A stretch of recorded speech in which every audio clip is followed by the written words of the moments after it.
Issues. Yes. And Bruce, remind everyone, we are in an ice storm warning issued, right. what, about 10 minutes ago by the National Weather Service? It was issued at 5:59, so just issued a few minutes ago, and I bet you max delays are related to that. They can handle snow, but the lines ice up, we're in trouble. This is the area, Jeff, right here, the metro area. I mean, this is Clark County battleground, Portland, Gresham, out to Hillsborough, down through Wilsonville, and really the entire I-5 corridor, all the way down through Salem and Eugene, under an ice storm warning until 10 o'clock tonight. You just heard Carla's story about the problems they had in Salem earlier in the day. We've got about 5,000 people in the Southern Valley without power now. Just scattered outages in the metro area. They're pretty small, but as the icing continues, the weight on the tree branches increases and they can crack and break and fall on power lines. This is our KOIN Tower camera, and I haven't seen a shot like this in years. It has been years. We're looking at the lights of downtown Portland. You can't see it because the camera is coated in ice. And you might see a little drop or a drip occasionally on this shot,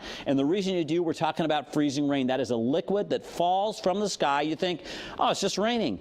Problem is, with temperatures below freezing, it hits a cold surface and turns to a sheet of ice. 31 degrees the current temperature in Portland, east wind at 16 miles an hour. Moisture streaming in from the south, and the sleet and freezing rain spreading north as time goes on. Now, what's interesting is there is a bit of a break, a back edge to the south of the metro area where the moisture lightens up, but I think all we do is switch to freezing drizzle at that point, and there's more moisture reinventing itself, kind of reinforcing itself as we go through the night that's coming in from the southwest. So we might have some lulls in the action, but we're not done yet, and that's why that warning goes through 10 o'clock. Look at this ice forecast, picking up on all this ice that we're having right across the metro area. This is what we wake up to in the morning, the places that are expected to have ice. So from slick to treacherous, that's what we're tracking for tonight.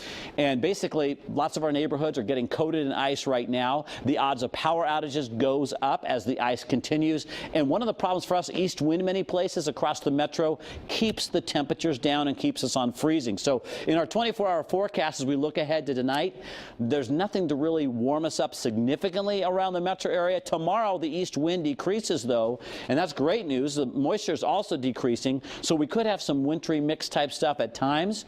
But overall, I think Portland even gets above freezing, so that's exciting. Right now, though, temperatures going nowhere fast, in the upper 20s, and that's cold enough to ice up the roads. 30 in Salem.